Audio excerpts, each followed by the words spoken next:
So friends, last complete trial plan आप लोगों ने हमारा देखा था कश्मीर का, और आज मैं आपको बताऊंगा complete trial plan of Kanyakumari, क्योंकि हमारा मेन मोटिव ही यही है कि आप लोगों को पूरे भारत यानी कि कश्मीर से कन्याकुमारी तक घुमाएं।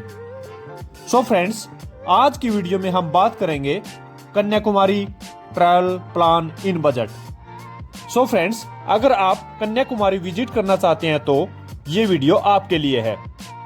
Kanyakumari also known as Cape Comorin which is located at the southern most tip of India, और यहाँ पर आपको यूनिक एक्सपीरियंस मिलेगा with its confluence of 3 water bodies like the Arabian Sea, the Bay of Bengal and the Indian Ocean. The name Kanyakumari derived from Hindu goddess Kanyakumari Amman, who is believed to be avatar of Mata Parvati. Kanyakumari is famous for beach, memorial, etc. So friends, in this video I am going to explain complete travel guide of Kanyakumari in very low budget, which includes how to reach Kanyakumari, when to reach Kanyakumari, best tourist places of Kanyakumari, best hotels and food, how to explore Kanyakumari, things and activities to do in Kanyakumari, things to remember, how many days travel plan, and total budget. So friends, this video will help you regarding your next Kanyakumari travel plan. So let's get started.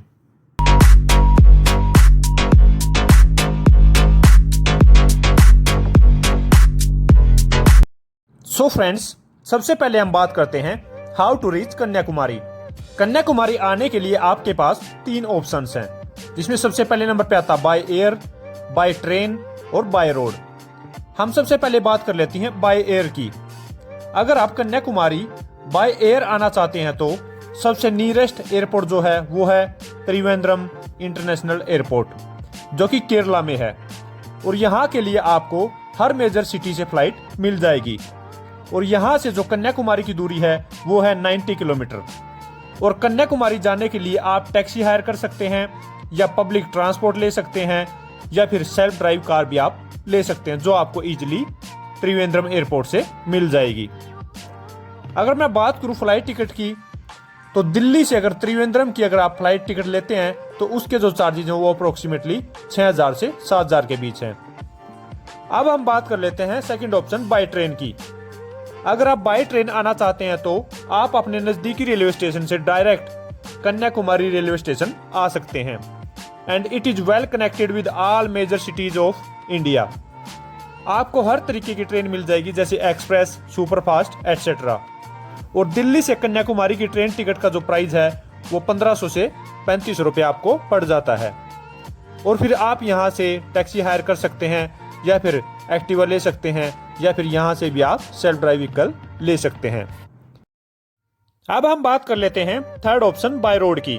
अगर आप Kanyakumari by road आना चाहते हैं तो Kanyakumari is well connected with major cities and town in Tamil Nadu and Kerala through network of state and national highways.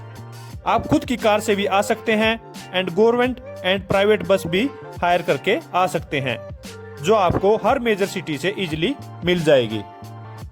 So friends, अब हम बात करते हैं when to reach Kanyakumari. Kanyakumari में बेस्ट टाइम जो है वो विजिट करने का है अक्टूबर से फरवरी के बीच में, and it is also peak season of Kanyakumari.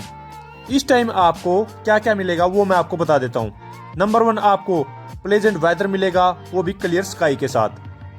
आप यहाँ पर फेस्टिवल एंड इवेंट्स भी इंजॉय कर सकते हैं, जैसे थाईपुसम एंड पोंगल, जो कि यहाँ का फेमस है।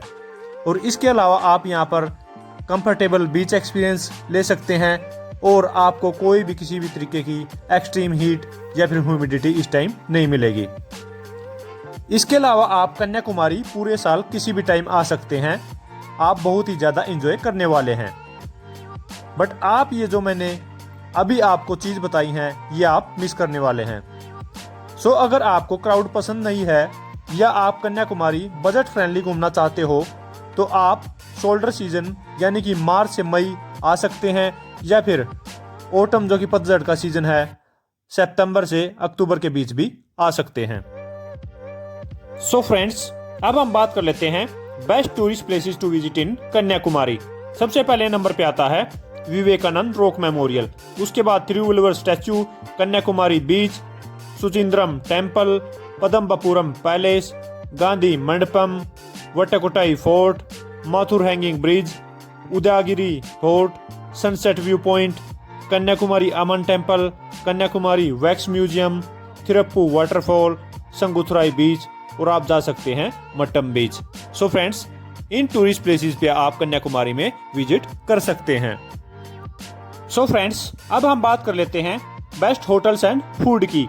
कन्याकुमारी में आपको होटल्स नॉर्मली 1000 से 2000 के बीच में इजिली अच्छे होटल मिल जाएंगे और आपको कन्याकुमारी में बीच या फिर कन्याकुमारी माता के मंदिर के पास होटल लेना चाहिए, जो कि आपको बहुत ही इजी और कंफर्टेबल रहेगा घूमने में भी।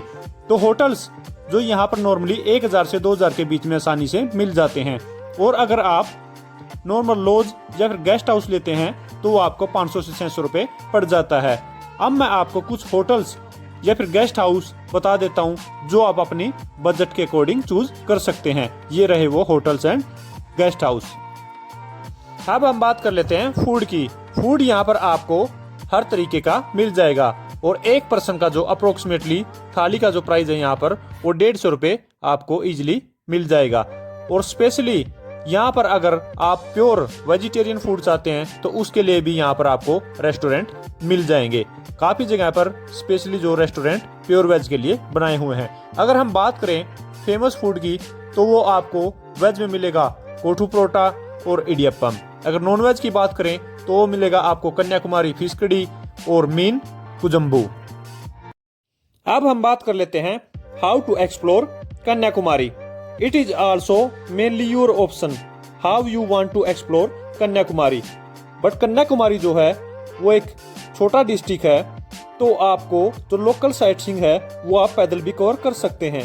लेकिन फिर भी मैं आपको प्राइस लिस्ट बता देता हूँ कि अगर आप यहाँ पर सेल्फ ड्राइव व्हीकल लेते हैं या प्राइवेट कार यूज करते हैं तो आपको जो 1500 से 2000 रुपए चार्ज लग जाएंगे। अगर आप एक्टिवा रेंट पे लेते हैं तो आपको 400 से 500 रुपए लग जाएंगे। अगर आप टैक्सी यूज करते हैं तो आपको 1000 से 1500 रुपए लोकल साइट सीइंग के लिए चार्ज लग जाते हैं। पर मैं आपको एडवाइस करूंगा कि आप जो यहाँ पर पब्लिक ट्रांसपोर्ट का ना यूज करें, क्योंकि वो आपके लिए थोड़ा बहुत हरासमेंट या हैक्टिक हो सकता है। सो फ्रेंड्स, अब हम बात कर लेते हैं things and activities to do in Kanyakumari. Kanyakumari में आप बोट का एंजॉय कर सकते हैं और फेरी को भी एंजॉय कर सकते हैं जब आप विजिट करेंगे विवेकानंद रॉक मेमोरियल और थिरुवल्लुवर स्टैचू। आप यहाँ पर सनराइज एंड सनसेट को भी एंजॉय कर सकते हैं और इसके अलावा आप यहाँ पर water sports activities like boating and surfing भी कर सकते हैं। आप यहाँ पर कल्चरल शोज को भी एंजॉय कर सकते हैं और साथ में ही नवरात्रि फेस्टिवल का at the time off season आप एंजॉय ले सकते हैं। सो फ्रेंड्स, ये जो एक्टिविटी है ये आप कन्याकुमारी में कर सकते हैं। सो फ्रेंड्स, अब हम बात करते हैं things to remember while visiting Kanyakumari. अगर आप कन्याकुमारी जाते हैं तो कम से कम वेदर को चेक करके जाइए और कोशिश करें अगर आप हॉट एंड ह्यूमिड वेदर में जाते हो तो आप सनस्क्रीन लेके जाएं और सनग्लासेस जरूर लेके जाएं। नेसेसरी ट्रैवल डॉक्यूमेंट भी आपको लेके वहां पर जाने हैं और हमेशा आपने वाटर बोतल साथ में रखनी है, क्योंकि वहां का जो वेदर है थोड़ा हॉट एंड ह्यूमिड रहता है। और कोशिश करें रीजनेबल कैश वहां लेके जाने की, ताकि आपको कैश की प्रॉब्लम ना हो। और फूड मोस्टली वहां पर नॉन वेज है, वेज आपको एफर्ट के साथ मिल जाता है। लैंग्वेज आपको जो हिंदी में इशू थोड़ा बहुत आएगा, लेकिन इंग्लिश वो लोग समझ लेते हैं। और अगर हम बात करें घूमने की तो कन्याकुमारी में हम ट्राई करें एक्टिवा से घूमने की, अगर आप 2 बंदे हैं तो, क्योंकि इससे आपका पैसा बचने वाला है। So friends, these are necessary things to remember while visiting Kanyakumari. So friends, अब हम बात कर लेते हैं how many days of travel plan. Kanyakumari जो कि वेरी स्मॉल टू एक्सप्लोर, तो आपके लिए 2 दिन सफिशिएंट है। कन्याकुमारी इजीली एक्सप्लोर करने के लिए मीन्स आपको सिर्फ 1 नाइट स्टे करना पड़ेगा। अगर आप नियर बाय जैसे थेकड़ी या फिर त्रिवेंद्रम साथ में एक्सप्लोर करना चाहते हैं तो आपको 5 से 6 दिन लग सकते हैं। अदरवाइज सिर्फ कन्याकुमारी को एक्सप्लोर करने के लिए 2 दिन आपको बहुत ही ज्यादा सफिशिएंट है। और अगर आपको डिटेल्ड आइटनरी चाहिए कन्याकुमारी की कि कौन से दिन कहाँ घूमे और कौन से टूरिस्ट प्लेसेस किस दिन घूमे, तो वो मैं आपके लिए नेक्स्ट वीडियो में लेके आऊंगा। सो फ्रेंड्स, फाइनली हम बात कर लेते हैं टोटल बजट की, कि टोटल बजट आपका कन्याकुमारी में क्या आने वाला है। यहाँ पे हम बात करेंगे 1 नाइट एंड 2 डेज की आफ्टर विजिटिंग कन्याकुमारी। तो अगर आप होटल की बात करें तो आपका 500 रुपये पर पर्सन आने वाला है। अगर फूड की बात करें तो 800 रुपये पर पर्सन आने वाला है। अगर साइट सीइंग एंड ट्रांसपोर्ट को इंक्लूड करें तो वो भी पर पर्सन 500 रुपये लगने वाला है। सो फ्रेंड्स, टोटल जो बजट है आपका वो 1800 रुपये पर person for 1 night and 2 days का यहाँ पर लग जाएगा, जिसमें मैंने कोई भी एक्टिविटीज एंड शॉपिंग को इंक्लूड नहीं किया है। So friends, this is complete travel video of Kanyakumari. अगर आपको ये वीडियो अच्छी लगी है तो लाइक कीजिए, शेयर कीजिए, और अगर आपने चैनल अब तक सब्सक्राइब नहीं किया तो चैनल को सब्सक्राइब कर लीजिए, क्योंकि ट्रैवल से रिलेटेड बहुत ही ज़बरदस्त कंटेंट इस चैनल पे आने वाला है। Thank you so much. Bye bye. जय हिंद।